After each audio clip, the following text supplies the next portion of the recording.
3 बार ओम से आज की पूजन 3 बार ओम से आज की पूजन शुरू करें।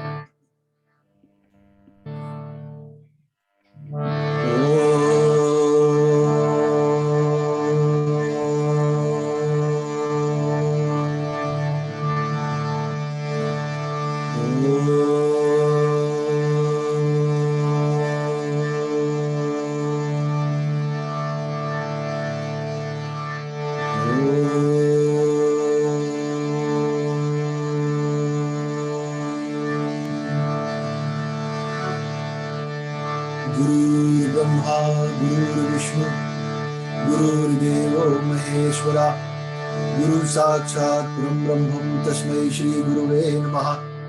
त्वमेव माता च पिता त्वमेव बन्धुश्च सखा त्वमेव विद्या द्रविणं त्वमेव सर्वं मम देवदेवा। ओम भूर्भुवस्वः तत्सवितुर्वरेण्यं भर्गो देवस्य धीमहि धियो यो नः प्रचोदयात्। अगर कोई पूजा करने वाले हैं तो गणेश भगवान के लिए फूल ले लें हाथ में। ओम गजाननं भूतगणादिसेवितं कपितजम्बोफलचारुभक्षणं उमासुतं शोकविनाशकारकं नमामि विघ्नेश्वरपादपङ्कजं। शुक्लांबरधरं देवं शशिवर्णं चतुर्भुजं प्रसन्नवदनं ध्यायेतु सर्वविघ्नोपशान्तिः। अमीप सिद्ध्यार पूजितो या सुरासुरे सर्वविघ्नहरस्तस्मै गणाधिपते नमो नमः। बोलो श्री गणेश भगवान की जय। माता गौरी का ध्यान करें। ओम नमो देव्ये महादेव्ये शिवाय सततं नमः। नमो प्रकृते भद्राय नियता प्रणता स्मृताम्। ओम अम्बे अम्बिके अम्बालिके नमः नयति कश्चन सरस्वतिका सुभद्रिका कम्भीरवासिनी हेमाद्रि तनया वरद्या शंकर प्रियं लंबोदर्शी जननी गौरी मावाम्यहम्। सर्वमंगल मांगल्ये शिवे सर्वार्थ साधिके शरण्ये त्र्यंबके गौरी नारायणी नमोस्तुते। गौरी मैया की जय। शंकर भगवान का ध्यान। ओम कर्पूरगौरम करुणावतारम संसार सारम भुजगेन्द्रहारम सदा वसंतं हृदयारविन्दे भवं भवानी सहितं नमामि।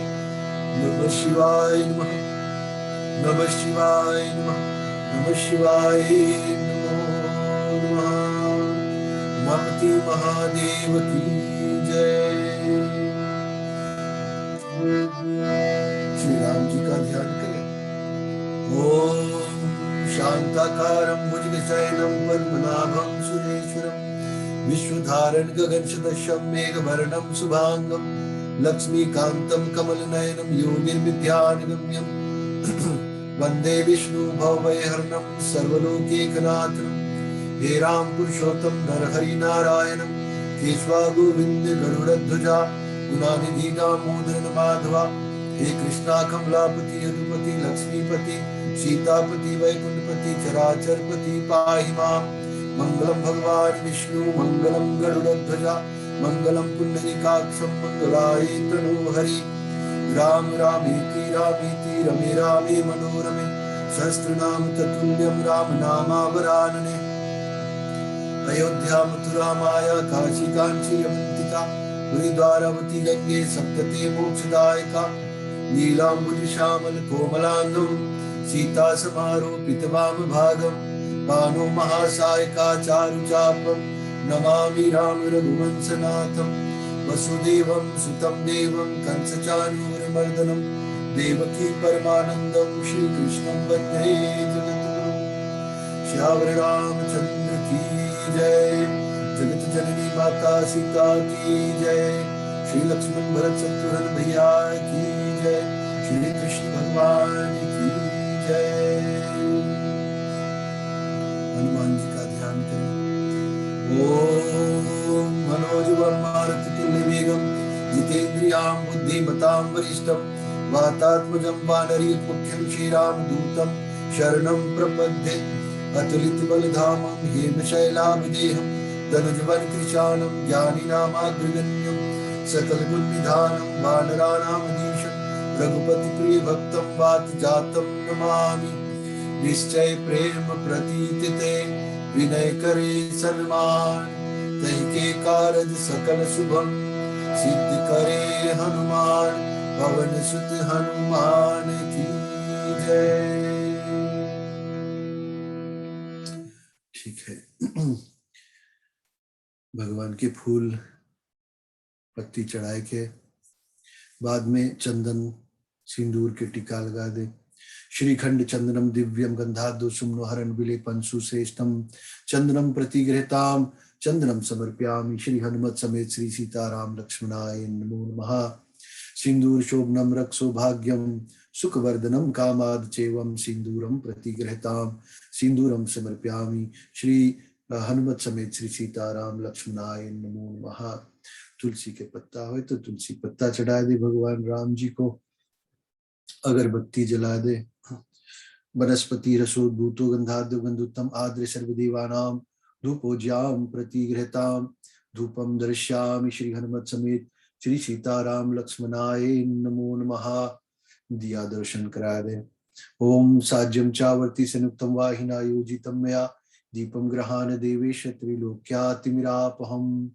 भगवान के लिए प्रसाद है तो प्रसाद भगवान को अर्पण कर दे। ओम घृत पक्वाह विशानम पायसं चा शर्करम नाना विधं गच्यो श्री हनुमत समेत श्री सीताराम लक्ष्मणाय नमो नमः। फल है तो फल अर्पण कर दे भगवान को। फल अर्पण करे के बाद आचमन कर दे प्रसाद में। आचमनियम जलम समर्प्यामि नैवेद्यम समर्प्यामि ऋतु फलम समर्प्यामि श्री हनुमत समेत श्री सीताराम लक्ष्मणाय नमो नमः।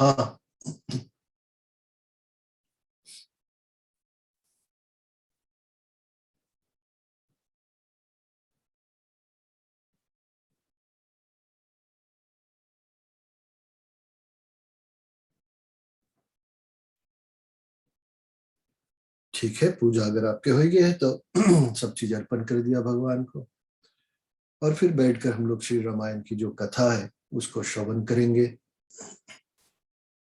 जैसे मैंने पिछले बार कहा था कि हम लोग रामायण का जो महत्व है, जिसे श्री गोपाल दास जी ने और महात्मा की रचना की है, उस महात्मा को हम लोग सुनेंगे। और अभी से 2 सप्ताह हमारे पास में है तो कोशिश करेंगे 2 सप्ताह में ये महात्मा संपूर्ण रूप से हम लोग इसको पढ़ सके, समझ सके। कि उसके बाद में पितरपक्ष है, थोड़ा से ब्रेक लेके बाद में फिर रामायण की जो बालकांड की कथा है वहां से हम लोग आगे बढ़ेंगे। ठीक है, चलिए दोहा से लेके रामायण का महात्मा जो पहला दोहा आता है वहां से कथा शुरू करेंगे। श्री रघुपति पद पदम गही अति हित बारंबार तिलक करूं महात्म्य का कछु निज मति अनुसार गुरु हरि हर गणेश जी सुमिरौ तुलसीदास करत गोपाल महात्म्य श्री रामायण सुखरास सियावर रामचंद्र की जय। गोपाल दास जी कहते हैं कि मैं गोपाल दास गुरु हरिहर गण ईश धी, मतलब कि गुरु जी को, विष्णु जी को, शिव जी को, गणेश जी को और साथ साथ माता सरस्वती तथा तुलसीदास जी को भी स्मरण कर और सुख की राशि श्री रामायण का महात्म्य निर्माण करता हूं। पहला बात हम लोग को समझने के लिए मिल जाता है कि जो रामायण की कथा है वो सुख प्रदान करने वाली है, इसीलिए सुख राशि कहा गया है उसको, श्री रामायण सुख रास। चौपाई में आता है कि रामायण सूर्य तरु की छाया दुख भय दूर निकट जो आया सप्त कांड स्तंभ सुहाई दोहा लघु शाखा छवि जाई। ये रामायण सुख देने वाला, जैसे मैंने कहा, इसको कंपेयर करते हैं रामायण सुर तरु की छाया, जो देवताओं के लिए जो वृक्ष है, जिसे हम लोग कल्प वृक्ष कहते हैं कि यह रामायण कल्प वृक्ष की छाया है, जो इसके निकट आया और उसके सारे दुख दूर हो गए। इसमें क्या है? इसमें 7 कांड है, 7 कांड ही इस कल्प वृक्ष के जैसे 7 स्तंभ है। इसके दोहे दोहा लघु शाखा छवि जाई। इसके जो दोहे है, उस दोहा जो है वो सुंदर छोटी छोटी इसकी शाखाएं हैं, डालियां हैं। सुची सोरटा सीट का कोई, पत्री बहु चौपाई जोई। अच्छे सोरटे डाली इसके हैं और चौपाई कल्प वृक्ष के अनेक पत्ते हैं। रामायण आप लोगों ने हर किसी ने रामायण को पढ़ा होगा, सुना होगा। इसके जो चौपाई है, इसके जो दोहे हैं, इसके जो छंद है, बहुत सुंदर है, सुनने में बहुत आनंद आता है इसको। कहते हैं कि छंदन की शोभा अतिरूरी, जनु नवीन अंकुर छवि पूरी। छंद इनके ऐसे हैं, इतने सुंदर है कि मानो छवि से भरे हुए इसके अंकुर है, बीज जो निकल रहे हैं।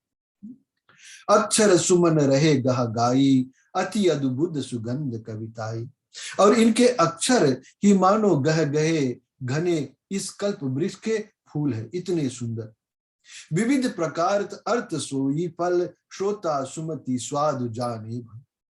कविताई अति अद्भुत और सुगंध है, अनेक प्रकार के अर्थ ही इसके फल है। श्रेष्ठ बुद्धि वाले श्रोता इसके स्वाद को जान सकते हैं, जो श्रेष्ठ बुद्धि वाले हैं।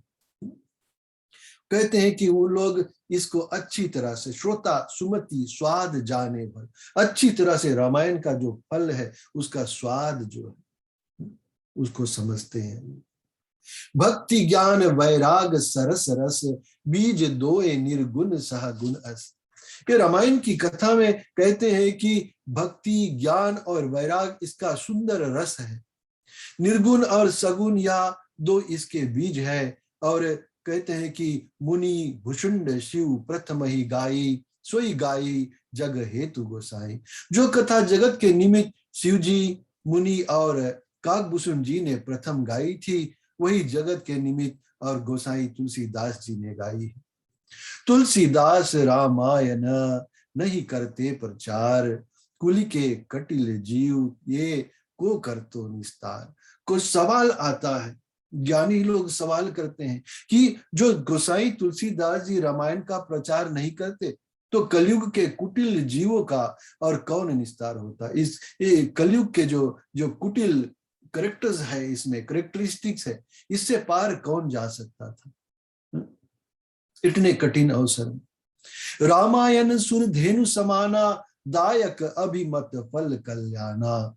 या रामायण कामधेनु के तरह है। अभी हम लोगों ने सुना था कि रामायण को कंपेयर करते हैं कल्प वृक्ष जो सुख देने वाला है, और फिर अब इसको कंपेयर करते हैं कि रामायण सुर धेनु समान, देवताओं के जो कामधेनु गाय है ना, उससे उपमा करते हैं। दायक अभिमत फल कल्याण, यह रामायण कामधेनु के समान है जो सेवा करने वालों को इच्छित फल देती है। अब अर्थ ये निकलता है कि ये रामायण है ना, इसकी सेवा करनी है, इसकी सर्वप्रथम इसकी पूजा करनी है, और इसको पढ़ना, इसको गुनना, इसका मनना, यही इसका सेवा है। गुण समूह कवि सके कौन गनी, जासु प्रभाव सरिस चिंतामणि। इस रामायण की गुण की गणना कौन कर सके जिसका प्रभाव चिंतामणि के समान है। कोई ऐसा संसार में नहीं होगा जो नारी पुरुष जो कह सके कि हम रामायण को अच्छी तरह से पूरे रूप से जानते हैं, क्योंकि कहते हैं कि इसके गुण समूह कवि सके कौन गनी। इसमें इतने सारे गुण हैं, इसको हर कोई समझ नहीं सकता।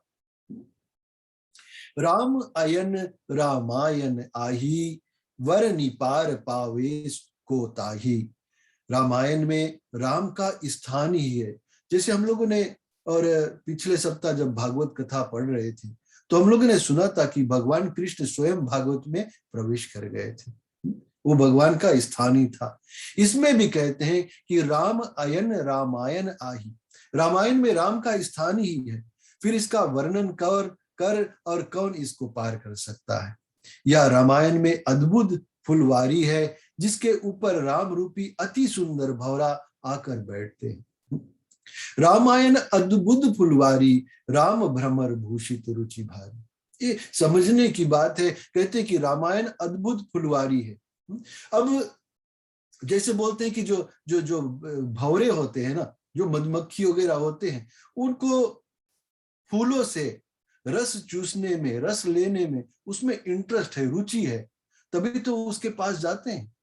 इसी प्रकार से जो संत महात्मा गण होते हैं, जो ज्ञानी पुरुष होते हैं, जो भक्त गण होते हैं, वो रामायण से, रामायण के गुण लेना चाहते हैं, तब इसके पास भौरों की तरह कहते हैं कि उसके पास आते हैं।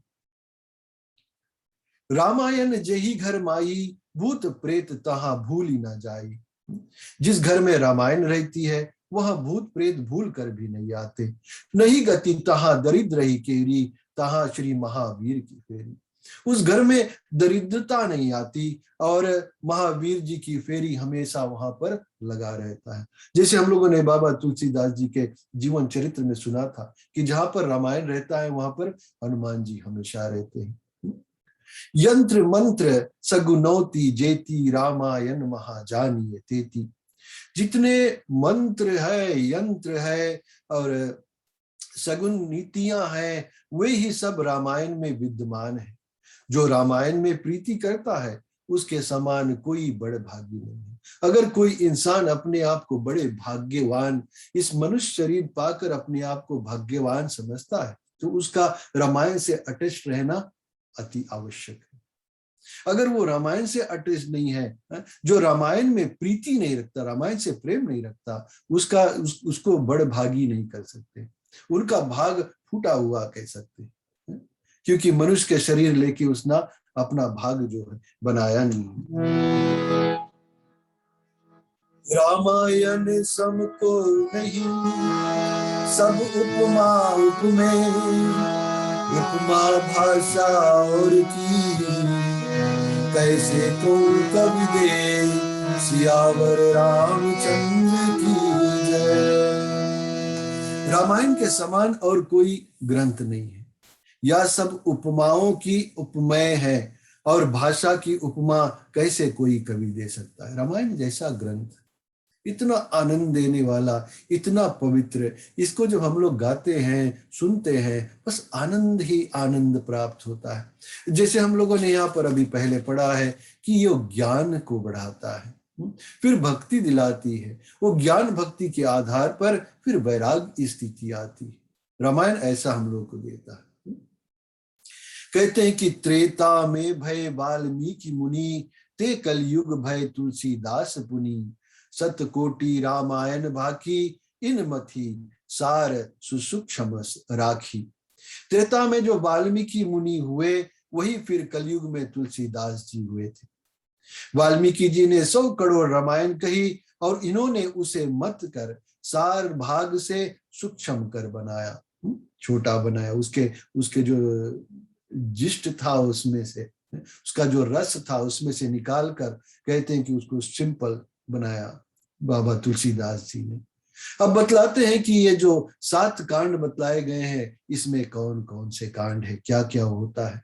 प्रथम कांड है बाल रसीला, जन्म विवाह राम की लीला। इसमें प्रथम बाल कांड में और श्री रामचंद्र जी का जन्म का वर्णन होता है, फिर भगवान के जो ब्याह है उसका लीला वर्णन होता है। द्वितीय अयोध्या कांड प्रकाशा, दूसरा जो कांड है उसे अयोध्या कांड कहते हैं। पितु आज्ञा रघुवर वनवासा, दूसरे अयोध्या कांड में पिता की आज्ञा से श्री रामचंद्र जी को और वनवास प्राप्त होता है। पुनि अरण्य किष्किंधा भाके, तहा सुग्रीव शरण महाराके। सुंदर सुंदर कांड सुहावन, युद्ध कांड में मारे रावण। फिर अरण्य और किष्किंधा कांड है जिसमें खर दूषण का वध और सुग्रीव का शरण रखना कहा है। पांचवा मनोहर सुंदर कांड है जिसमें महावीर जी और जानकी जी की सुधि लेकर आते हैं। लंका कांड में रावण के मारने की कथा है। सप्तम उत्तर परम अनुपा, उत्सव प्रभु कौशल पर भूपा। 7वां कांड जो कहते हैं कि अति अनुपम है 7वां कांड, जिसे उत्तर कांड कहते हैं, जिसमें श्री रघुनाथ जी को राज मिला और उसकी कथा 7वें कांड में मिलती है। बस इतनी ही तुलसी कृत रामायण में अनेक प्रकार से कथा वर्णित की गई है। जगवारिधि को पार नहीं, ऐसो है फैलाओ, तुलसीदास कृपा करी रची रामायण नाव। संसार का पार नहीं ऐसा फैलाव है, अतः तुलसीदास जी ने कृपा करके पार उतारने को रामायण रूपी नाव रची। ये भवसागर से तरने के लिए, भवसागर कहते हैं कि गहरा है और इसका पार आसानी से नहीं हो सकता। इसीलिए एक अगर भवसागर समुद्र को पार करना है तो एक नौका की आवश्यकता होती है। उसी प्रकार एक कलयुग जो भवसागर है, इसके जो गलत गलत कैरेक्टरिस्टिक्स है, इसमें से पार होने के लिए, इस भवसागर से पार होने के लिए तुलसीदास जी ने रामायण रूपी नाव रची है। श्री रामायण स्वर्ग न सेनी, भक्त जनन कहा आनंद देनी। श्री रामायण सदगुण माता, अग्नि जाहि पड़ी हुई सुज्ञाता। यह रामायण स्वर्ग लोक की सीढ़ी है जो भक्तों को आनंद देने वाली है। मतलब कि रामायण जो पढ़ता है उसको स्वर्ग की प्राप्ति होती है और भक्तों को आनंद देने वाली है। भक्त जनन कहा आनंद देनी। श्री रामायण सदगुण माता, अग्नि जाहि पड़ी होती सुजाता। श्री रामायण श्रेष्ठ गुणों की माता है। रामायण हम लोग पढ़ते हैं, इसमें श्रेष्ठ जो अच्छा गुण है वही हम लोगों को मिलता है। जिसको और मूर्ख भी पढ़कर ज्ञानी हो जाते। कोई मूर्ख होता है, बुद्धिमान नहीं है इंसान, वो भी अगर रामायण पढ़ लेना, इसमें इतने सुंदर सुंदर गुण भरे हुए हैं, कहते हैं कि वो मूर्ख भी ज्ञानी हो जाता है। पाप समूह तूल की राशि, रामायण धनंजय कनकासी। पाप समूह यानी रुई के ढेर को जलाने के निमित्त रामायण आग की चिंगारी है। अगर रुई में हम लोग आग लगाते हैं और आग कितना जल्दी से पकड़कर भस्म कर देता है। ऐसे ही किसी के कोई अगर पापी पुरुष है और वो रामायण का श्रवण कर ले तो उसका पाप इसी तरह से जैसे रुई जलता है उस प्रकार से नष्ट हो जाता है। मोह पुंज तम किरण तमारी, काम अग्नि कहा शीतल बारी। या अज्ञान के अंधकार दूर करने को और सूर्य के समान है। रात होती है, सुबह होता है, जैसे सूर्य बाहर आता है, सूर्य निकलता है, सारा अंधकार भाग जाता है। इसी प्रकार से अंधकार जीवन में अज्ञानता की जो अंधकार है, उस अज्ञानता को निकालने के लिए, भगाने के लिए रामायण को श्रवण करना चाहिए। काम अग्नि शांत करने को और शीतल जल कहा गया है। रामायण शशि किरण सुहाई, संत चकोरन कहा सुखदाई। धन्य धन्य श्री तुलसीदास धनी, जगहित रामायण राचि मणि। यह रामायण शशि किरण समान है। शशि किरण अर्थात सुंदर चंद्रमा की किरण है और संत रूपी चकोर को सुख देती है। चंद्रमा है, चंद्रमा को जब हम लोग देखते हैं चांद को तो ऐसा लगता है कि वहां उसमें आग है। जब वो है ना, आग होकर वो हम लोग को दिखता है ऐसे रूप में, लेकिन वो सूर्य के रिफ्लेक्शन से चमकता है ना। चंद्रमा जो है वो शीतल प्रदान करने वाला है। इसी प्रकार से रामायण जो है हम लोग को शीतलता प्रदान करती है, संत रूपी चकोर को सुख देने वाली होती है। तुलसीदास जी को अनेक बार धन्यवाद है जिन्होंने जगत उपकार को रामायण बनाई है। अब कौन रामायण पढ़ सकता है, कौन रामायण सुन सकता है? कहते हैं कि नीच ऊंच जेते नर नारी, श्री रामायण सबको प्यारी। नीचे ऊंचे जितने नर नारी है सबको रामायण प्यारी है। अगर रामायण, अगर इसको हम लोग समझते हैं ये सेंटेंस, अगर कोई रामायण पढ़ेगा सुनेगा तब तो उसको प्यारा लगेगा ना। इसके मतलब कि चाहे कोई नीचा है कोई ऊंचा है, हर किसी को रामायण पढ़ने का सुनने का अधिकार है। श्री रामायण सो नेह लगावे, अगन अपत्य सो बित सुत पावे। जितने रामायण से प्रेम करने वाला निर्धन और संतान रहित हो, धन तथा पुत्र पाता है। मन में जो भावनाएं होते हैं, मन की इच्छाएं जो होती हैं, वो रामायण से प्राप्त होता है। संतान की इच्छा होती है तो संतान की प्राप्ति होती है। निर्धन अगर कोई है और धन संपत्ति चाहता है, उसको धन संपत्ति प्राप्त होती है। रामायण सो नेह किए, सिद्ध होत सब काम, है सबको कल्याण दा, पढ़ी सुनी लो विश्राम। रामायण सो नेह किए, रामायण में प्रेम करने से सब काम सिद्ध हो जाता है। रामायण पढ़ने से मन में शांति प्राप्त होती है। शांति मन से जो कार्य किया जाता है वो सिद्ध होता है, बिगड़ता नहीं है, काम बनता है। यह सबकी और कल्याण देने वाली है। इसे पढ़कर, सुनकर और विश्राम लीजिए। जब मन हर्षित होता है, प्रसन्न होता है, तो आराम से नींद आ जाती है, विश्राम हो जाता है। मन में जो थकावट होती है वो आराम से शांत हो जाता है। निगमादिक होई ब्रह्म कमंडल, रामायण सुस्थित गंगा जल, भागीरथ सम तुलसीदास पुनि, भाषा प्रचुर कीन जनु सुरधन। वेद शास्त्र ही और ब्रह्मा का कमंडलु है, उसमें रामायण गंगा जल के समान स्थित है। तुलसीदास जी भागीरथी के समान है, जिन्होंने गंगा जी के समान और इसको भाषा में प्रचार किया है। पवित्र गंगा जल की तरह है और इसको भाषा में बाबा तुलसीदास जी ने इसको प्रचार कर दिया। होती रहे। अब इतना सुनने के बाद कि रामायण क्या क्या कर सकता है, इसमें कौन कौन से गुण हैं, लोग सवाल करेंगे कि किसी का इसका बैकग्राउंड स्टोरी कुछ है किसी के पास? तो फिर बतलाते हैं यहाँ कि होती रहे इकट्ठाओ रामायण, ते ही मग आवत पाप पराय। हम लोग बोल रहे थे कि जो पापी भी होता है रामायण पढ़ लेता है, सुन लेता है, क्षण भर में उसके पाप नष्ट हो जाते। तो यहाँ पे कहते हैं कि एक स्थान पर रामायण की कथा हो रही थी और एक पापी वहां पर आया, उसके कान में कुछ रामायण की बात पड़ गई। पूरा रामायण नहीं, कुछ। कछुक कान में पड़ गई बाता, चलन पंथ कहूं भयो निपाता। सो सुनते ही चला और मार्ग में गिर गया। और गिरा तो क्या हुआ? कहते हैं कि गिरते ही तुरंत छूटी तनु गए हूं, तन तहा अद्भुत एक अचरज भय हूं। गिरते जैसे वो गिरा और उसका शरीर उस समय उसके प्राण छूट गया। और वहां एक अद्भुत आश्चर्य हुआ। ताही लेन आए यमदूता, निज पासन बांध्यो मजबूता। उसको लेने के लिए कहते हैं कि यमराज के दूत वहां पर आए और अपने पासों में, अपने रस्सियों में, फंदे में उसको बहुत मजबूत से बांधा। अति आतुर हरि जन तहां आए, छीन लीन बहु त्रास दिखाए।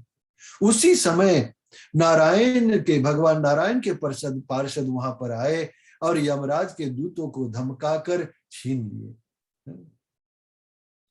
और बोले कि जो इसने रामायण कानों से सुनी है, अतः हम इसे विमान में बैठाकर और भगवान के धाम को ले जाएंगे। रामायण पर ताप सो गयो पार्षदन साथ, दूत चले यम के सदन, खीजत मीजत हाथ, सियावर रामचंद्र की जय। रामायण के प्रताप से वह पापी और पार्षदों, भगवान के पार्षदों के साथ बैकुंठ को चला गया और यमराज के दूत खिसिया कर हाथ मलते और यमराज के पास पहुंचे। निज दूतन यमदूत के पास गए। यमदूत देखते हैं, क्या देखते हैं कि निज दूतन देखियो बिल खाता, पूछी भानु तनय कुशलाता, किन तुमको दीनो दुख भाई, चार चतुर तुम देह बताई। कितना सुंदर से ये डिस्क्रिप्शन जो चौपाई में आता है। अपने दूतों को व्याकुल देख और यमराज ने कुशल पूछी। चौपाई में यमराज नहीं लिखा हुआ है, भानु तनय लिखा हुआ है। यमराज जो है वो सूर्य पुत्र है ना। तो यमराज ने कुशल पूछी और कि हे चतुर दूतों, बताओ तो तुम्हें किसने दुख दिया है? कहा कहे तुमसे महाराजा, पूछत तुम ही न आवत लाजा। कहूं यक मृत्यु लोक बड़भागी, तुलसीदास भयो वैरागी। दूत बोले कि महाराज हम तुमसे क्या कहे, तुम्हें पूछने से और लाज नहीं आती? तुम तो सब कुछ जानते हो और जानकर पूछते हो। कोई मृत्यु लोक में एक बड़भागी वैरागी आया है, उसको तुलसीदास जी कहते हैं, उसको तुलसीदास कहते हैं। और राम कथा रामायण माखी, सो लोगन घर घर कर खिराखी। और उन्होंने राम कथा रामायण रची है, रामायण की रचना की है, और लोगों ने अपने घर घर में उसको रामायण को रखा है। जे जे विविध भांति के पापी, और मांसहारी और सुरापी, राम कथा रामायण माखी, सो लोगन घर घर धरी राखी। जे जे विविध भांति के पापी, पापियों का डिस्क्रिप्शन यहां पर कुछ देते हैं, और क्या कहते हैं कि मांसाहारी और सुरापी, मांस खाने वाले और मदिरा पान करने वाले, वो पापी कहा है यहाँ पर। मैं नहीं कहता, रामायण कही थी। मांस खाने वाले, सुरा पीने वाले पापी है। ते सब मिली रामायण सुनिए, और ये सब पापी लोग भी सब मिलकर और रामायण सुनते हैं। कहिए लिखिए पढ़िए गुनिए, ते नहीं ऐ सदन तुम्हारे, सत्य सत्य नृप वचन हमारे। वे सब मिलकर रामायण सुनेंगे, कहेंगे, लिखेंगे, पढ़ेंगे और सुनेंगे। वे कोई भी तुम्हारे स्थान में नहीं आवेंगे, सबको भगवान के पास से पकड़ के ले जाएंगे। और हमारे ये वचन सत्य है, सत्य है महाराज। यमदूत के और जो दूत लोग हैं वो लोग बतलाते हैं कि ले हूं पास ये आपनो, राखूं अपने पास। दूत लोग बोलते हैं कि अपना रस्सी लो और अपन पास रखो। अमल तुम्हार अब उठो, सुनियम भये उदास, सियावर रामचंद्र की जय। लो या पास लेकर अपने पास रखो, तुम्हारा अमल उठ गया, तुमसे कोई डरता नहीं है अब। यह सुनकर यमराज उदास हुए, अपनी व्यथा कहे नहीं पाए। तब लगी दूत और तहां आए, कहने लगे रवि सुत सो रोई, तब चाकरी ना हमते हुई। फिर से यहां पर पहले चौपाई में लिखा गया था कि सूर्य के पुत्र के बारे में लिखा था ना, कि भानु तनय बोल के उसको एड्रेस किया गया था। अब इस चौपाई में क्या कहते हैं, रवि तनय। रवि तनय मतलब कि सूर्य भगवान के जो पुत्र है, दोनों एक ही है, दोनों यमराज को ही नाम दे रहे हैं ना। कहन लगे रवि सुत को सो रोई, तब चाकरी ना हमते हो। ये अपनी वे सब व्यथा कहा भी नहीं पाए थे। जो पहले वाले दूत लोग थे ना, अपना जो दुख तकलीफ जो उनको वहां पर और भगवान के पार्षदों लोगों ने दिया था ना, उनको मार भगाया था, वो लोग अपनी स्टोरी पूरा कंप्लीट नहीं कर पाए। और वहां और दूत आ गए, और दूत लोग कहीं कहीं से गए थे सबको लाने के लिए, वो सब वापस आ गए और रोकर यमराज से बोले कि तुम्हारी नौकरी अब हम नहीं करेंगे। जहां पर बिजनेस ही नहीं होता वहां नौकरी करने से फायदा क्या। जहां पर कोई इनकम ही नहीं है, जॉब ही नहीं है, तो नौकरी करने से फायदा क्या। जग में कहूं ना हुक्म तिहारो, या सुनी यम चकी रहे विचारो। अहो दूत मोहि कहो बुझाई, जिन दीनों मम हुक्म उठाई। संसार में कहीं तुम्हारा हुक्म नहीं रहा, या सुनकर विचार कर यमराज चकित हुए और बोले कि दूतों मुझे समझा कर कहो, मेरा हुक्म किसने उठाया। तो दूत बोले कि क्या कहे, कुछ कहा नहीं जाता।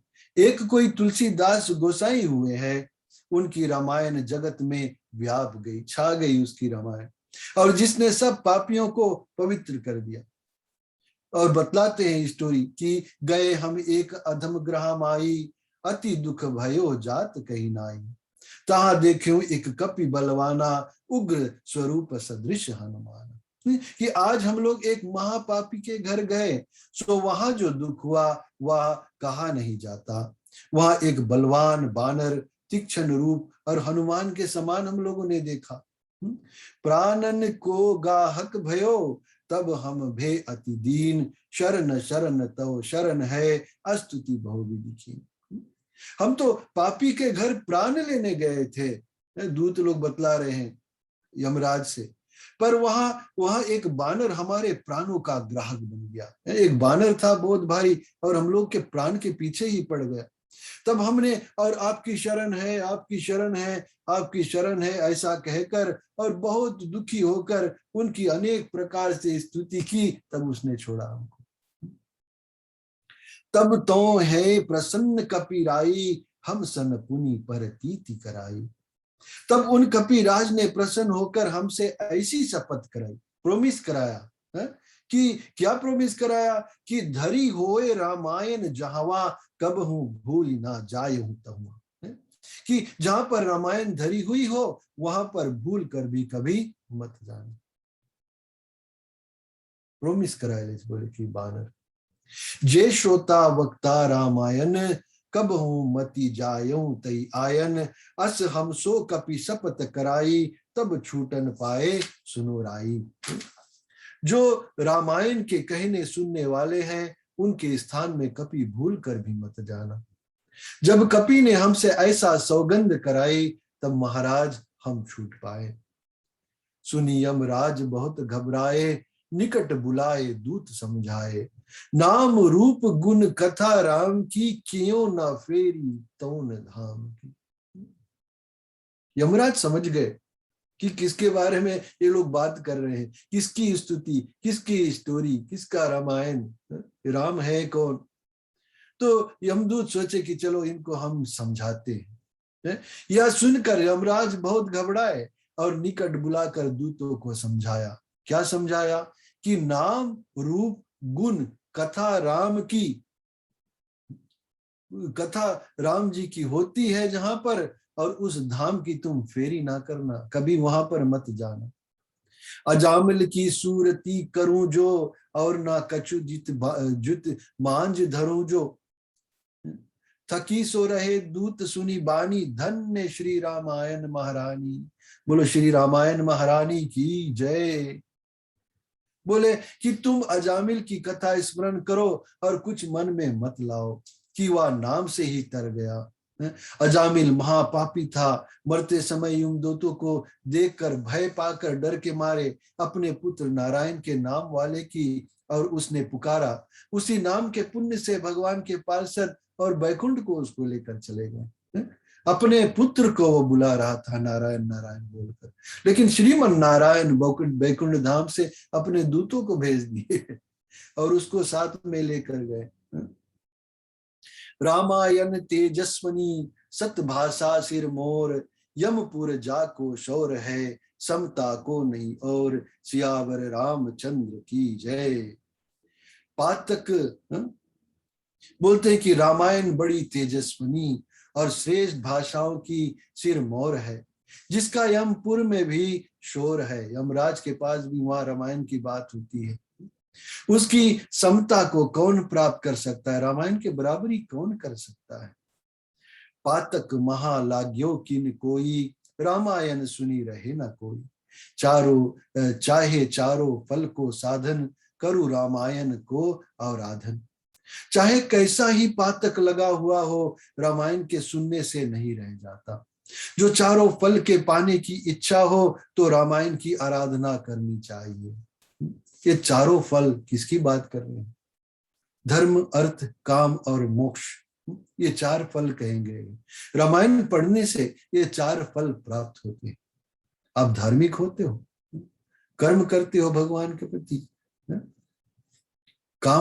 कामना जो होती है मन में वो पूर्ण होता है, और फिर अंत समय में मोक्ष की प्राप्ति होती है। रामायण सुनी पाप परावे, जिमि हिम ऋतु महा मसक नसावे। रामायण के सुनने से कहते हैं कि पाप ऐसे नष्ट हो जाते हैं जैसे, और हिम ऋतु जब ठंडा पड़ता है, जब विंटर आता है ना, ठंड का समय आता है, तो बोले कि जैसे मच्छर नष्ट हो जाते हैं, ऐसे पाप नष्ट हो जाता है रामायण सुनने से। कलयुग तरन उपाय न कोई, राम भजन रामायण दोई। कलयुग में तरने का दूसरा उपाय नहीं है, केवल दो ही उपाय कहे गए हैं, और एक है राम का भजन और दूसरी रामायण। कथा रामायण की जहां होई, सो घर घर मति जाने कोई, सो घर तीर्थ रूप समभाषे, तहां गए सब पातक नासे। जहां रामायण की कथा होती है उस घर को कोई केवल घर ही मत समझो। कहते हैं कि वह घर तीर्थ के समान हो जाता है, वहां जाने से सब पाप नष्ट हो जाते हैं। पाप वास देहि महा तव लग, श्री रामायण सुने ना जब लग। पाप कहते हैं कि देह में तभी तक रहता है जब तक कोई रामायण नहीं सुनता है। रामायण जैसे श्रवण किया सारे पाप नष्ट हो गए। उदय पुरानो पुण्य होए जब, रामायण महा मन लागे तब। जब कहते हैं कि पूर्व जन्म का पुण्य उदय होता है तब रामायण में मन लगता है सुनने के लिए। रामायण में मन लगता है, पुण्य उदय जब होते हैं। रामायण को सुनत ही छूट जात जाए प्रेतत्व, जाके पढ़े सुनते सूझत है पर तत्व। रामायण के श्रवण करने से प्रेतत्व भी छूट जाता है, पढ़ने और सुनने से परतत्व यानी कि परमात्मा का ज्ञान आ जाता है। रामायण जब पढ़ते हैं तो उसमें भगवान का जो ज्ञान है वो हम लोगों को मिलता है। को जाने रामायण को रस, या तो है संतन को सर्वस। वनज सनेही अलिगन जैसे, भक्तन प्रिय रामायण तैसे। रामायण का रस कौन जाने, या तो संतों का सर्वस्व है। जैसे कमलों के स्नेही भंवरे हैं वैसे भक्तों के लिए रामायण प्यारी है। भक्त जनों ने अनेक ग्रंथों को छोड़कर रामायण को ही धारण किया है। भक्तों को और अनुपम भक्ति रूप, रसिक जनों को और रस रूप है। तुलसीदास जी ने ज्ञानियों को रामायण ज्ञान रूप और तारन तरन रूप कहा है, तारने वाला है। संसार काम क्रोध रूप रोग के वश है और उसकी औषधि रामायण है। किसी भी प्रकार का रोग हो आपके जीवन में, रामायण श्रवण करो, कहते हैं कि वो रोग मुक्त। जिसका रामायण में प्रेम नहीं है, कहते हैं कि रामायण महानेह ना जाको, जीवत सौ सम जानिए ताको। जिसको रामायण में प्रेम नहीं है, रामायण से प्रीति नहीं है, समझो कि वो जीते जीते ही मृतक के समान है, मरा हुआ। रामायण जा कहाँ प्रिय नाही, और वृथा जन्म ताको जगमाई। जिसको रामायण प्यारी नहीं है उसका जगत में जन्म होना बेकार, वेस्ट हो गया जन्म। रामायण अमृत कथा लेत न ताको स्वाद, तिनको निश्चय जानिए है पूरे मनुजाद। सियावर रामचंद्र की जय। इस रामायण की अमृत कथा का जो स्वाद नहीं लेते हैं उनको पूरा निशाचर जानना उचित है। बोलो सियावर रामचंद्र की जय। तो अभी हमारे पास में और समय है तो हम कंटिन्यू करते रहे, और अगर कंटिन्यू करेंगे तो ये पूरा कंप्लीट कर देंगे आज, ठीक है। बोलो सियावर रामचंद्र की जय। रामायण विधि कहो विशारद, सनत कुमार सो भाषी नारद। अब इस रामायण के सुनने की विधि कहते हैं जो सनत कुमार से नारद जी ने कही थी। सहित विधान सुने जो कोई, सहज भक्ति पावे नर सोई। जो मनुष्य इसे विधि विधान से सुनते हैं रामायण को, वे निश्चय और मुक्ति को प्राप्त हो जाती है, उनको मुक्ति प्राप्त हो जाती है। कार्तिक माघ चैत चितलाई, 9 दिन कहे कथा सुखदाई। ब्रह्म मुहूर्त समय हो जब ही, कर्म करे शौचादिक तभी। कहते हैं कि कार्तिक माघ और चैत्र के महीने में चित्त लगाकर सुखदायी कथा को और 9 दिन पर्यंत कहे या सुने। ब्रह्म मुहूर्त का समय हो तब उठकर शौच आदि कर्म करे, और यानी कि और धोकटी 2 घड़ी जब रात शेष रहे उसी समय उठे, उसको ब्रह्म मुहूर्त कहते हैं ना। उस समय उठकर नहा धोकर और तैयार हो जाए। और कैसे तैयार हुए, कहते हैं कि लट जीरा द्वारा दंत धावन कर्म को, दांत धोए और मन में धीर धारण करके फिर स्नान करे, ब्रश करके दातुन करके स्नान करे। फिर संध्या पूजा करके और रामायण की पुस्तक का पूजन करके प्रेम से चंदन आदि और रामायण पर चढ़ावे। ओम नमो नारायण मंत्र मनीजे, 3 आहुति होम करीजे। मन बच कर्म पाप तनु केरे, छूटी जात नहीं आवत नेरे। और फिर रामायण की पूजा करने के बाद और हवन करना चाहिए। हवन कैसे करना चाहिए? कहते हैं कि ओम नमो नारायणाय नमः या मंत्र पढ़कर 3 आहुति प्रदान करे और निश्चय मन वचन कर्म कृत सब पाप छूट जाते हैं और फिर निकट नहीं आते। इस प्रकार जो रामायण की विधि को मन लगाकर कहते हैं वह संसार के आवागमन दुख मिटाकर राम धाम को प्राप्त हो जाते हैं।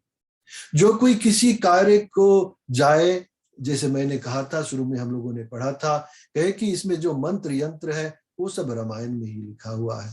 तो यहाँ पर कुछ एग्जाम्पल्स देते हैं। कहते हैं कि जो कछु कारज कहा कोई जाए, जो कोई किसी कार्य के लिए जाए तो कहते हैं कि प्रविशि नगर, ये जो चौपाई है, प्रविशि नगर कीजिए सब काजा, हृदय राख कौशलपुर राजा। ये चौपाई का स्मरण करके तब चले और उसका कार्य बन जाएगा। नगर प्रवेश हृदय में कौशलपुर के राजा को धारण करके सब कार्य करे।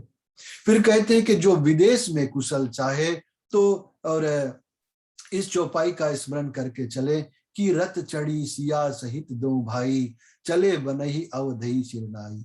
सिया सहित दोनों भाई रथ के ऊपर चढ़कर अयोध्या को सिर नवाकर वन को चले।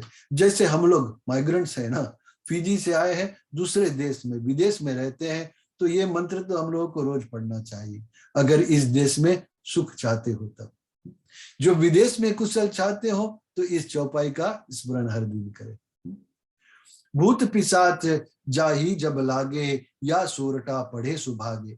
जिसे भूत पिशाच लगे वह इस सोरठा को पढ़े तो वह भाग जाते हैं। कि सोरठा क्या है? कि वंदहु पवन कुमार, खलवन पावक ज्ञान धना, जासु हृदय आगार, बसहि राम सर चाप धरा। ये सोरठा को पढ़े तो कहते हैं कि भूत पिशाच जो है वो भाग जाते हैं। शत्रु निवारण चाहो जो भाई, भाव सहित जपू या चौपाई। शत्रुओं से, कोई तुम्हारा एनिमी है और उस एनिमिटी जो है उसको छुड़ाना चाहते हो तो कहते हैं इस चौपाई का सुस्मरण करो। और चौपाई है जाके सुमिरन ते रिपुनासा, नाम शत्रुहन वेद प्रकाशा। स्मरण या चौपाई जपे, स्मरण करते ही शत्रुओं का नाश हो, और उनको शत्रुघ्न कहते हैं, या नाम वेद में प्रकाशित है। फिर यश या चौपाई जपे जो कोई, अन्न आदि दुख ताहि ना होई। जिसको अन्न की तकलीफ है, भोजन पानी की तकलीफ है, कहते हैं कि ये चौपाई स्मरण करे। विश्व भरण पोषण कर जोई, ताकर नाम भरत अस हुई। जो संसार के भरण पोषण करने वाले हैं उनका नाम भरत होगा। ये स्मरण कर ले। विश्व भरण पोषण कर जोई, ताकर नाम भरत अस हुई। जो उत्सव चाह विविध प्रकाशा, करु या चौपाई अनुसारा। जो अनेक प्रकार से उत्सव चाहे, सेलिब्रेशन जिसको पसंद है, हमेशा अच्छा लगता है, तो कहते हैं कि उसे ये चौपाई कहना चाहिए। जब ते राम ब्याह घर आए, नित नव मंगल मोद बधाए। जब से श्री रामचंद्र जी ब्याह कर घर आए तब से नित्य नए मंगल और बधाएं होने लगे हैं। हे भाई, जो जगत में जीत चाहते हो तो सुस्थिर होकर और इस चौपाई को जपो। और वो चौपाई है, सखा धर्म मय असरत जाके, जीतन कहा ना कतहु रिपुता के। जिस पुरुष का ऐसा धर्म में रत है उसे कोई शत्रु जीतने को शेष नहीं, अर्थात वह सबको जीत लेता है। सबको जीतना चाहते हो तो ये चौपाई पढ़ो। है बहु भांति कार्य जगमाही, रामायण सो सब है जाई। संसार में कहते हैं कि बहुत अनेक प्रकार के कार्य है अलग अलग, और परंतु रामायण से सब कुछ कुशल हो जाता है। सकल भांति मन कामना या दोहा दातार, रामायण महा खोज कर करु या को अनुसार। संपूर्ण प्रकार की मनोकामना जो जीवन में है, और कहते हैं कि या दोहा देने वाला है, रामायण में खोज कर इसके अनुसार कार्य करो। या शोभा समाज सुख कहत न बने खगेश, वर्णे शारद शेष श्रुति, सोरस जान महेश, सियावर रामचंद्र की जय।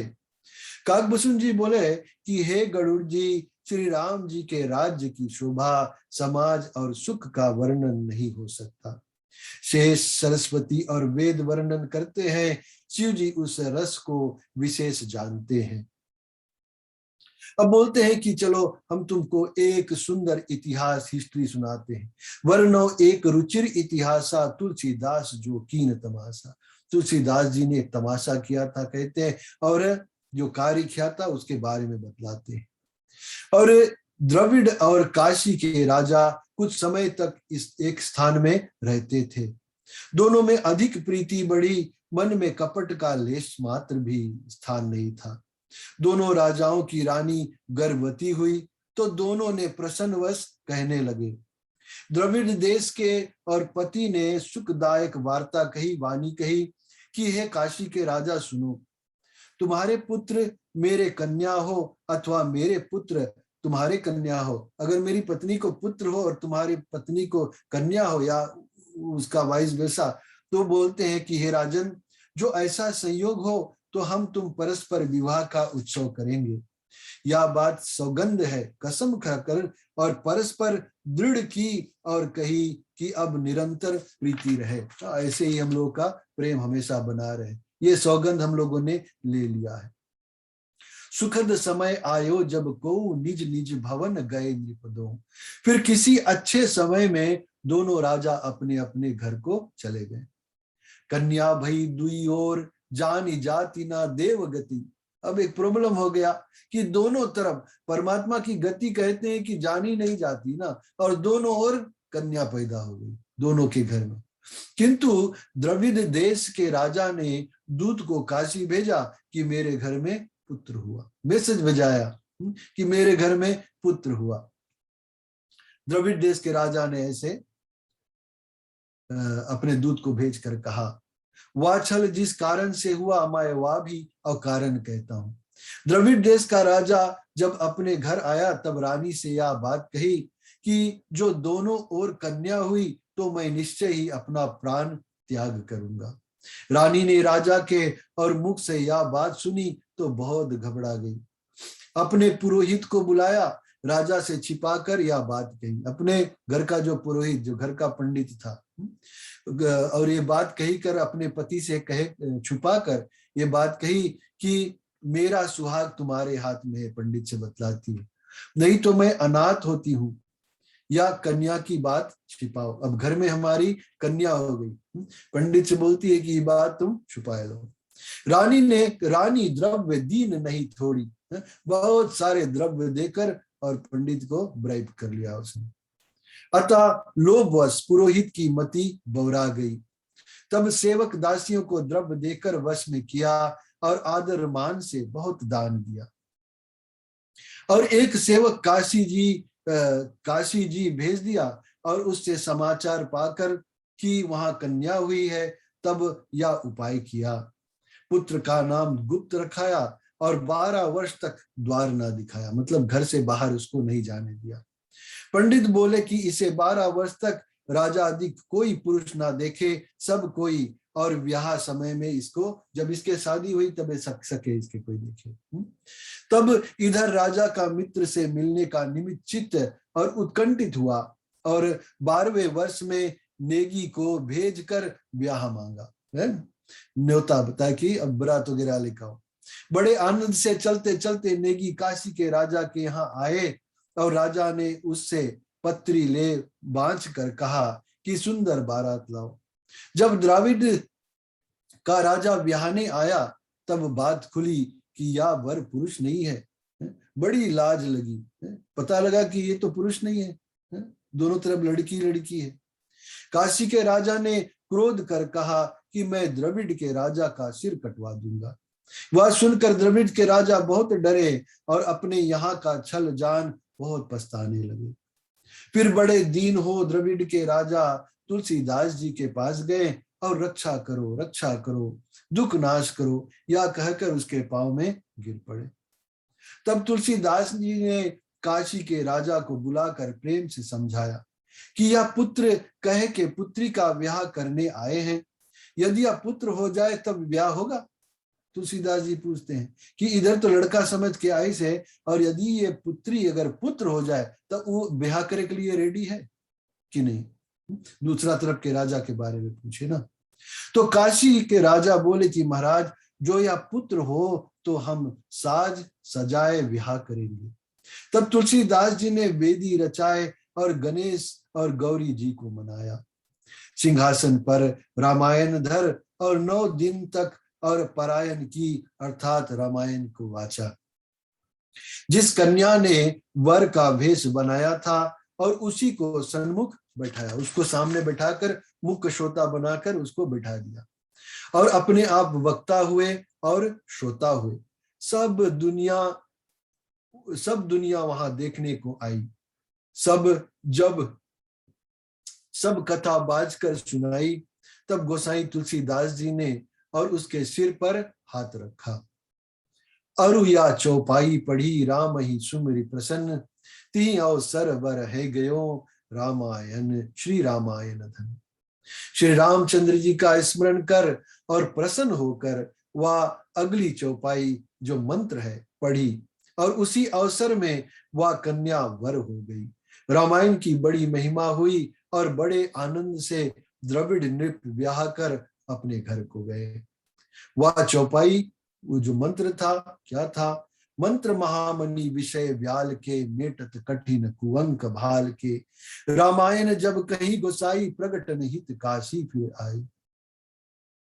राम का नाम विषय रूपी सर्प का विष दूर करने को महामणि है और यह राम नाम प्रारब्ध के कठिन कुअंक भेंट देता है। जब गोसाई जी ने रामायण कही तो प्रकट होने के निमित्त काशी में फिर आए। किसी पंडित ने आदर नहीं किया और बोले कि जो हम कहे सो उपाय करो। जिस स्थान पर कहे वहां जाओ और किसी को पोथी मत दिखाओ। एक श्री आनंद कान ब्रह्मचारी हमारे सबके सिर मोर है और उनकी बड़ी महिमा है। जो वे इसका आदर करेंगे तो हम सब इसको सिर पर रखेंगे। गोसाई तत्काल आनंद कानन के पास गए और परस्पर एक दूसरे की प्रशंसा की। फिर गोसाई जी ने पोथी की चर्चा की, सो उन्होंने देखने के निमित्त एक पोथी रख ली। कुछ दिन पढ़ी सहित अनुरागा, गए गोसाई पोथी मांगन। अनुरागन गए गोसाई पोथी मांगन। कुछ दिन प्रेम और अनुराग से पढ़ी और पीछे गोसाई जी और पोथी लेने के लिए वापस पहुंचे। पोथी दी और कहा कि इसका लोक में आदर होगा और फिर अपने प्रमाण के निमित्त एक अद्भुत श्लोक उसमें लिख दिया। श्लोक यह था कि आनंद कान ने हस्मी जंग मस्तुलिसी तरु, कविता मंजरी यस्य राम भ्रमर भूषिता। इस आनंद और कानन में तुलसीदास जंगम तुलसी वृक्ष है और जिसकी कविता रूपी मंजरी राम रूपी भ्रमर से भूषित है। उसको रामायण की जो तुलसीदास जी ने लिखा था इतना अच्छा लगा, उन्होंने अपने नाम से एक श्लोक इसमें डाल दिया। तुलसीदास जी को धन्य है जिन्होंने जगत के हेतु रामायण रची है। मैं रामायण का महात्म्य कहने को समर्थ नहीं हूं, क्योंकि मेरी मति तो विषय रस में सनी रहती है। गोपाल दास ने सदगुरु की दया से अपनी बुद्धि के अनुसार महात्म्य को वर्णन किया है। रघुनाथ जी के यश की अधिकाई इसमें कही है, सो संत जन कृपा कर इसको स्वीकार करे, एक्सेप्ट करे इसको। हे श्री तुलसीदास जी महाराज, अब प्रसन्न होकर वरदान दो कि रामायण महात्म्य से हरि भक्त प्रेम करे। रामायण महत्व जो है, जो गोपाल दास ने लिखा था, कहते हैं कि और तुलसीदास जी और हम लोग का आशीर्वाद प्रदान करो, वरदान दो, ताकि हरि भक्त जो है ये रामायण के महत्व से भी प्रेम करे। संवत 1908 ना, मार्ग शुक्ल एकादशी बृहस्पति के दिन अपनी मति के अनुसार महात्म्य पूर्ण किया। अवध के निकट रामकोट में स्वामी राम प्रसाद जी रहते थे। उनकी महिमा कौन कहे, उनकी मर्यादा विश्व में विदित है। उनके 5वीं गद्दी पर वे स्वामी है। मैं दास हूं। रामनगर निकट लक्ष्मणपुरी में मेरा जन्म है। अब भोजनगर में जो सिद्ध ब्राह्मण श्रेष्ठ पूरन दास जी रहते हैं, उनके पुत्र गोपाल दास जी ने इस महात्म का निर्माण किया है। ज्वाला प्रसाद मिश्र ने महात्म की टीका का निर्माण किया है। प्रेम से पढ़ने सुनने वाले के जन्म सफल हो जाते हैं।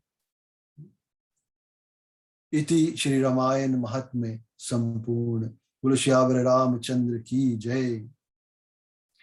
एक श्लोकी रामायण भी यहाँ पर दिया गया है, जिसमें उसका अर्थ ऐसे आता है कि रघुनाथ जी का जन्म और ब्याह होना, तपोवन में जाकर स्वर्ण के मृग को मारना, सोने के मृग को मारना, फिर सीता का हरण, जटायु का मरण, सुग्रीव से भेंट, बाली का मरण, महावीर जी का सागर को लांग लंका को जलाकर और शुद्ध लाना, और उसके पश्चात श्री रामचंद्र से रावण कुंभकर्ण का मारा जाना, फिर अयोध्या का राज्य पाना, और बस इतनी ही रामायण कही गई है।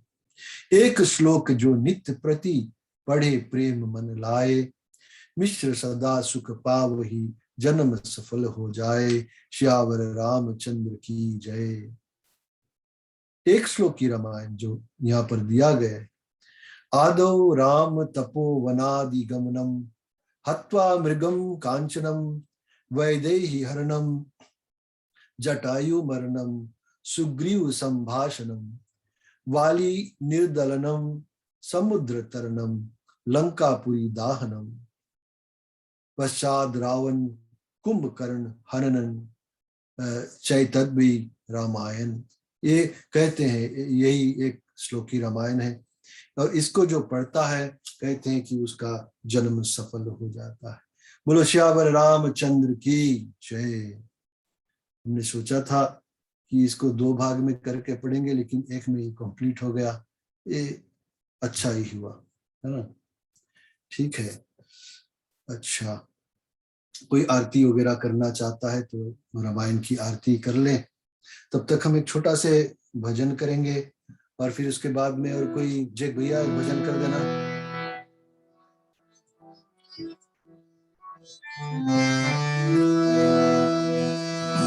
भजोरे भैया राम गोविंद हरे,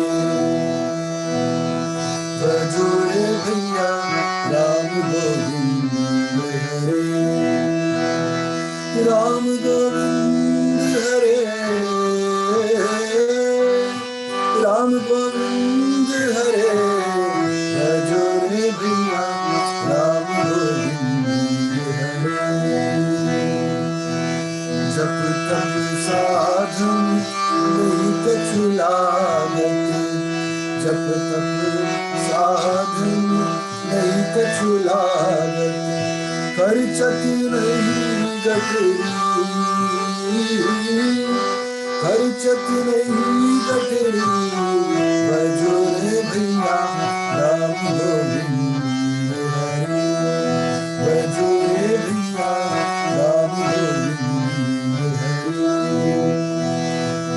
संकट संकट सुख के कारण, संकट संकट सुख के कारण, जासो भूल परी, जासो भूल परी, भजोरे भैया राम गोविंद हरे, भजोरे भैया राम गोविंद हरे। कहत कबीरा राम न जानिको, कहत कबीरा राम न जानिको, तामुक धूल भरी, तामुक धूल भरी, भजोरे भैया राम गोविंद हरे, भजोरे भैया राम गोविंद हरे, राम गोविंद हरि, राम गोविंद हरि, भजोरे भैया राम गोविंद हरि,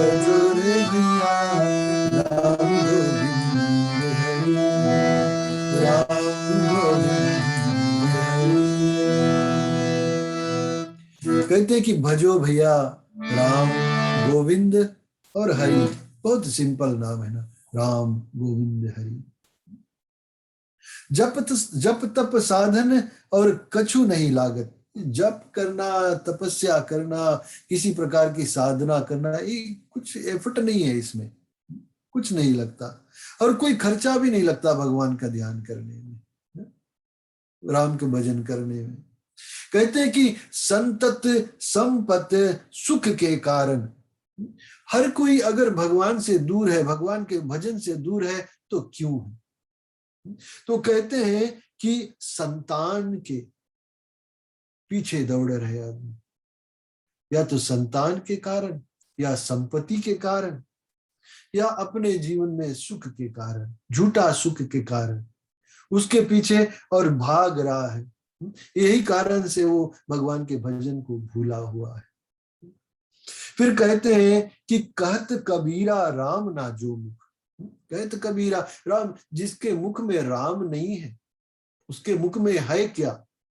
उसके मुख में धूल भरी भजोरे भैया राम गोविंद हरि, यही कहते हैं। Jeremy, if you can stop recording, please.